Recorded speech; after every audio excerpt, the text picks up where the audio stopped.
Welcome to the Encore Audio Archives YouTube channel. I'm Taper Dave, and this is my channel. I've uploaded hundreds of talks here that I've recorded at meetings in West LA, and I've also recorded conventions starting in 2013. I've got a bunch of those up. And Walt and Mary Murray, the original owners of Encore Audio Archives, started the company in the 80s, and Walt recorded Joe and Charlie's and a bunch of stuff down in Vista, California. My sobriety date is June 20th of 1994. I hope you find something you like, so please like and subscribe to my channel and comment down below. If you want to hear something that I don't have or that you don't see, I'll see that I get it. Anyways, take care and have a great day if you want to. Okay, please join me in welcoming our next speaker, Sabrina.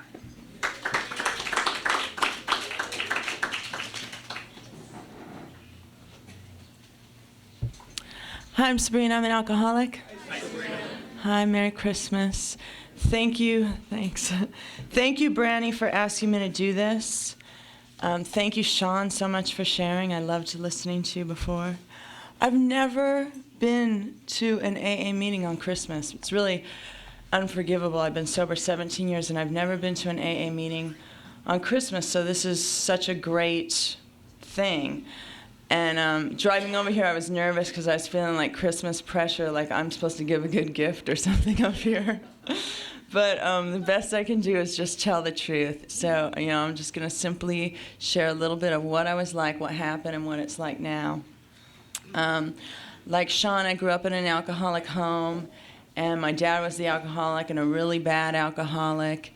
And what was important to my story is because of my dad's horrible Jekyll and Hyde drinking, I knew alcohol was a problem and promised from a very early age that I never wanted to drink, had a moral judgment of alcohol, prayed to a God that I somewhat believed in to make my dad stop drinking, and wanted with all my heart to be like the best little girl in the world kind of thing, And that was all my, earliest memories, and a lot of worrying about my father's drinking and feeling responsible, for my family, and feeling an identification with the insanity.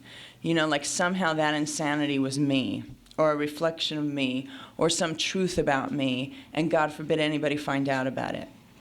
So those were my early memories. And at my early age, my solution was try to look really good, try to look like you have it together, never tell anybody what's going on at home, do really well in school, get good grades, have people like you, and then nobody will know what's really wrong, and God forbid, don't breathe a word to anybody, because if they knew, So those are my earliest memories, and so that was like my, how I operated, trying to do really well in school, keeping that focus, all of that. And then my best friend's sisters were doing drugs. Primarily, I just remember them doing drugs. There was a suicide attempt. They got put in rehab. And these girls were like they seemed really cool to me. They were listening to Led Zeppelin and Queen and, rock and roll, and I loved all that kind of stuff, and it seemed racy and sexy and very dangerous to me. And I was attracted to it, I thought like, wow, they're so cool. And they were at Webster Junior High. I grew up in this area.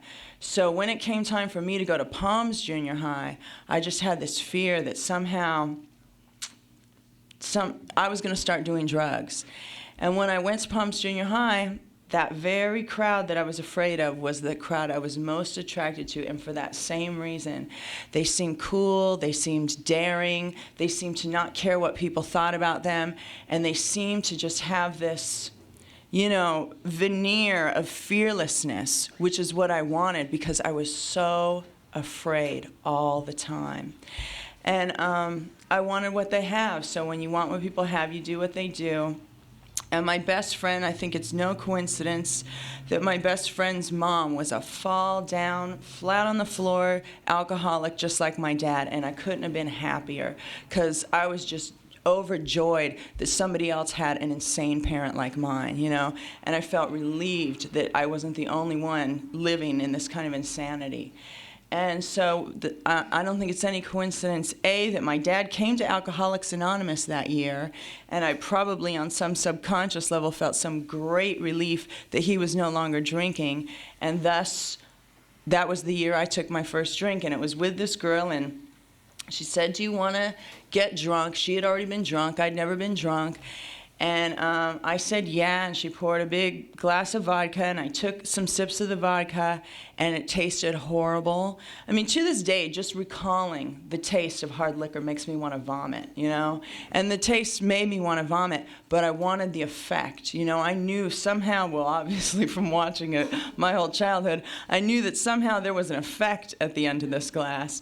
So I held my nose, and I drank some more, and I held my nose and counted to 5. It was very ritualistic from my very first drink. Drank some more, and then I had that action that alcohol has upon the alcoholic person that I guess does not happen to the non-alcoholic person, where it just did for me what I couldn't do for myself. All that fear, that tremendous fear that I put so much energy into stifling and trying to hide, and all the fears of what people thought of me just felt swept aside. And to me, it's akin to like when I read in the big book Jung's description of the spiritual awakening, just this whole attitude, all my attitudes about life were all of a sudden swept aside, and a new thing came into view. And that new thing was a feeling of freedom, a feeling of the relief from the bondage of self that I had felt since my earliest recollections, a feeling that I was better than, smarter than. And we were listening to The Doors, and I felt like I was Jim Morrison, you know? I was like, you know, whatever, a man, I guess. So anyway, and then I blacked out. And that was an occurrence that happened every time I drank hard liquor. And it was a real short blackout, like 1 minute I was inside the house, and the next minute I was outside the house, and the two girls that were there, they were laughing really hard. I'm sure I thought that my comic genius that had been latent in there was all of a sudden showing itself, and I probably was saying something really idiotic. And then the next thing, I was just vomiting on my face, vomiting, and my friend's mom said, "Your mom is here to pick you up," because it was a school day, a day after school, and my mom came to pick me up. I got in the car, I remember my mom saying, "You're drunk," and I remember shame to the core of my being. And I envy people who didn't have that kind of shame from their first drink. I envy the people who didn't have guilt, fear, shame, and loathing associated before they ever took a drink, because at least they enjoyed some freedom before, you know, the guilt, shame, loathing, and all of that cycle started. But for me, it was almost immediate. And I lied in order to keep doing what I had to do or wanted to do to keep getting that relief from the bondage of self.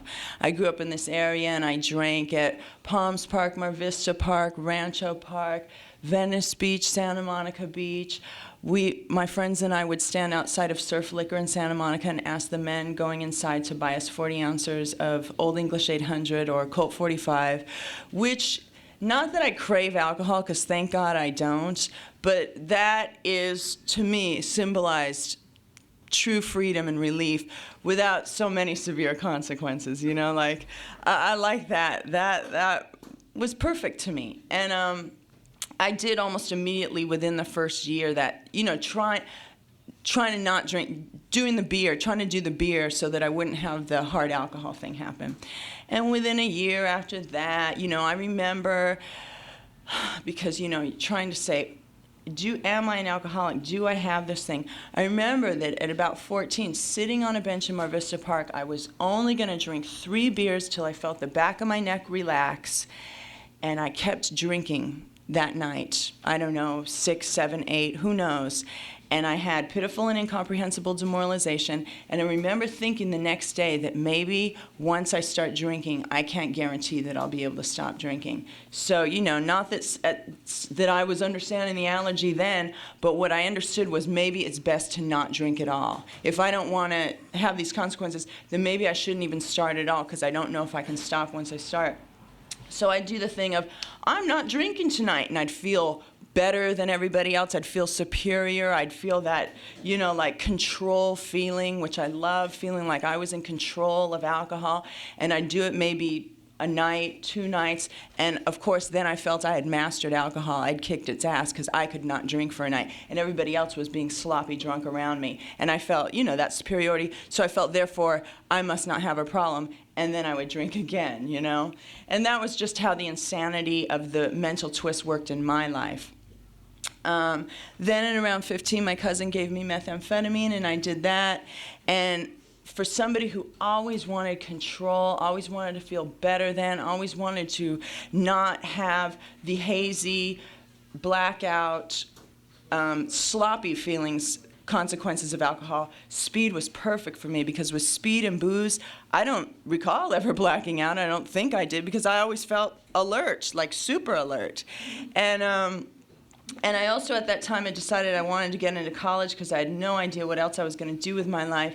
And I started using speed to do my homework, and it really worked for a while, you know. Again, drugs and alcohol, I'm sure nobody wound up in this room without them at one time doing for us what we couldn't do for ourselves.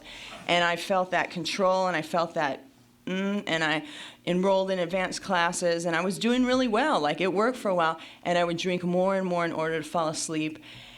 And in the summer of 1986, when I had graduated high school, my father caught my sister, friend, and I doing drugs in my closet, and he drove us here to the Marina Center. So first time I walked in this room was the summer of 1986, and somebody who had made resolutions, oaths, pledges, guilt, guilt, guilt, shame, shame, shame. You know, it's so powerful for me to talk about this, because for the longest time, what I couldn't get with the first step was I thought I could guilt myself sober, shame myself sober, will myself sober, want to be sober and therefore get sober. You know, just a myriad forms of self-will. Read the big book and that somehow that would get me sober. Want to go to meetings and that would somehow get me sober. Go to meetings and somehow that would get me sober. And I found that none of those methods in and of themselves worked, because I tried them. So I sat, as I recall, somewhere, watched the speaker, was all tears, all remorse, couldn't hold hands at the Lord's Prayer because I was filthy and unclean. Left the meeting, my dad said, throw out the drugs. I was supposed to flush the drugs down the toilet. And again, not knowing really what this whole deal was about, thinking that it was about shame and control, learning how to not want to drink anymore or somehow will myself to not drink anymore, not really understanding that. I just thought, well, it's $15 worth of drugs. I'll do this and I'll stop tomorrow. And it took a whole year to you know, I went to meetings during that summer. I went to meetings and drank with other teenagers who were in meetings. I went to meetings and listened, I guess, because some stuff did get into my brain. But I didn't, I never made it longer than maybe a couple of weeks, if that, you know. And then I'd do the thing, well, it's really the drugs that are bad, so I'll just stop doing the drugs, but I can drink. You know, just, I'm sure anyone in here who's done both knows the insanity of trying to, you know, quit on our own. And I did get into college, a lot of insanity. And in Halloween of 1987, I took some LSD, wanting to have the experience I'd seen. I'd taken LSD before and had bad trips. Don't know why I thought I'd have a good one now, but I kept having this idea that somehow my life could be like a movie or TV episode where teenagers have fun with drugs and alcohol. So I kept trying to get that effect, you know, of like the people that are having the fun and the release. So I took the LSD, and my whole trip was, oh my God, I'm an alcoholic, you know? And I was like, look at you, you're an alcoholic, ew, and you drink, you know, and you keep telling people you're going to stop and you don't want to do this anymore, and there you are doing it again. And it was kind of like the spiritual awakenings they try to induce with people with LSD. And anyway, the next day, after much paranoia and insanity, I called my dad and I had him send me a big book. He sent me the big book. And that, you know, not that reading the big book got me sober, but I identified with the big book, and then I got drunk and would try to carry the message to others that I had found in the big book. And it didn't work. Again, all of these things, I did them with the most earnest intention. If my friends could get sober, I would get sober. If my friends could feel this guilt, then, you know, they would want to stop and we could all stop together. I mean, it was insanity. And if I, you know, just waiting for some magic to happen, some magic thing to happen that didn't happen. But what did happen is I I barely passed my classes, but I did pass my classes. I wasn't discovered for the genius that I really thought I was going to be discovered for. I came home, my parents had divorced, I was living in an apartment with my mom, and really for me, you know, high bottom or not, it was just, I had very grandiose dreams for myself, and none of them were coming true, and things were getting worse and never better, and that was something I'd heard in the meetings of Alcoholics Anonymous. It gets worse, never better, it gets worse, never better, and I started to see it happen in my life. And my best friend in college tried to commit suicide. They put him in Tarzana Drug Rehabilitation Center. I went to visit him in a meeting. I thought I had much knowledge of myself already as an alcoholic. The big book came around. I said, I'm Sabrina, I'm an alcoholic, you know, when I shared at the meeting. And that night when I drank for the first time, again, it hooked up, kind of like the acid trip. You keep saying, oh, you know, you can sit in a meeting and say you're an alcoholic, and look at you, here you are now. You know, it connected, like that was going to be my life. Oaths, pledges, will, tears, shame, remorse, guilt, pledges, oath, tears, do it again, drink again, feel the guilt, oaths, pledges, and that was just going to be my life over and over and over again, getting worse, never better, getting worse, never better. I think I got the first half, at least a glimpse of the first half of the first step that day. And I called Alcoholics Anonymous. I went to my first meeting, Ohio Streets, raised my hand. At 30 days, I asked my dad, how do you do this thing? He said, find somebody with 15 or more years of sobriety who has a spiritual program and not a psychological program. I was going to meetings at the Alana Club. I asked somebody who had 25 years to take me through the steps. She took me through the steps. For me, I needed a tough love, kick my ass, work the steps or die sponsor. That really worked for my 18-year-old self who thought like, but look at me, I'm a college girl, I'm so nice, I'm a humanitarian. I never saw selfishness, self-centeredness was the root of my troubles. I never saw, you know, that if I am like these people in the book, I have two choices. One is to go to the bitter end, trying to blot out the consciousness of my intolerable situation, and the other to accept spiritual help. And I only believed because she believed. And I believed a power greater than myself could restore me to sanity because it had happened to her. And I took the third step because I saw that this woman could do it for 25 years. And I started to feel a change come in. But I still didn't think I was going to stay sober. I remember the first secretaryship I took, I thought, I'm not going to last through the secretaryship. And it's no magic act. I just kept going through the steps. I did my 4th step, 5th step, 6th step, 7th step, 8 and 9, all really with the guidance of this sponsor. I can't even say that I did it the best or right that time. I've done the steps many times since, but I think it was just the action of continuing to go through these steps. And I've continued to go through the steps. I try to do 10, 11, and 12, try to continue to take inventory, try to achieve conscious contact with a power greater than myself through some form of prayer and meditation.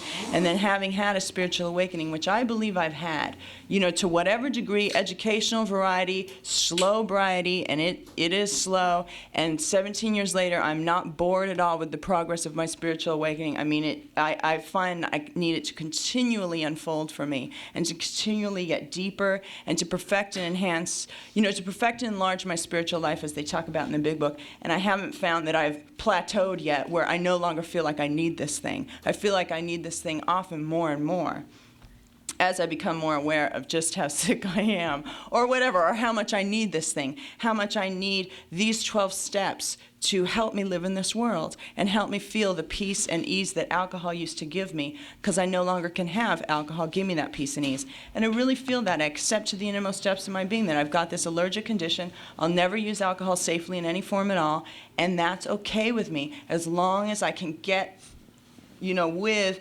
the next, you know, 11 steps and try to get this power greater than myself to help me manage my life, to manage my life for me. And that's where I'm really living out. That's what I continue to live in, is really like trying to believe. I read in the morning that thing where it says, if we stay close to God and perform His work well, He will provide what we need. And that takes faith for me, and I don't always have that. I wasn't particularly grateful before I came to this meeting today.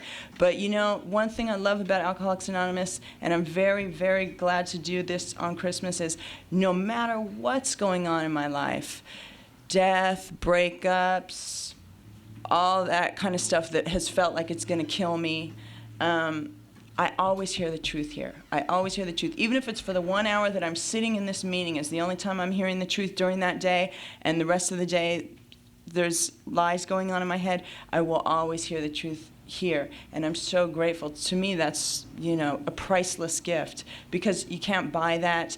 I can't talk myself into that. You know, I can't get that from a movie or a book, or, you know, I can't get it from a drug or an alcohol anymore. So I need to get that here. And then last, I just want to thank this room. I've come here through many trials and tribulations, and right now my life is good, and I still need to be here to hear this truth and to share my gratitude for what Alcoholics Anonymous has done for me. And, you know, I guess that's it. I just want to thank you. And okay, I'll just say real quickly in the what it's like now. You know, I've been a teacher successfully for 13 years at the same job, good family relations, good, you know, pretty much every area of my life. And finally, in the area of personal relations, I've made big progress. And it just takes time, because I've had difficulty, and I'm actually grateful for the difficulty, because maybe I wouldn't be here if I didn't have it. Some people who seem to do really well really quick sometimes go away and don't seem to need this thing anymore. So I'm actually really glad that I do. And anyway, I'm not bored with it, and I wish you guys great love and joy and success with it, and have a nice holiday. Thanks. I think we got a great talk going on here. Thanks for watching the channel. Taper Dave here. Just curious, do you think this is better than Zoom? Okay, this is how I prepare my drone for launching. I like to do it inside the cab of my truck so I'm not standing outside in the weather. To install the joysticks for control, up and down, right and left, powered on. I have an Android phone that I use to connect it to the drone with. And it's actually controlled through the iPhone, through an app. Oops, wrong way. It's actually controlled through the iPhone, or through this Android phone, through the app. It's actually controlled through the Android phone, through an app, and you connect it through this short connection right here.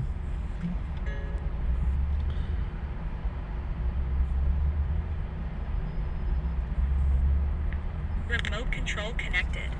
Remote control's connected. So I pull out the drone.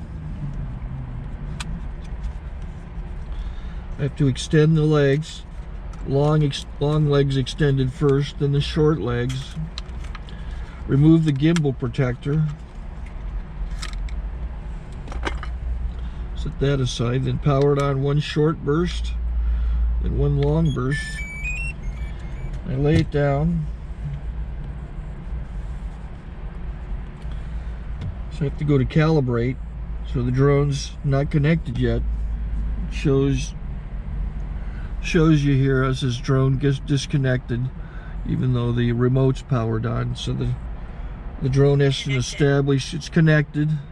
So I go into the app to calibration mode. First I'll calibrate the remote controller. Start calibration.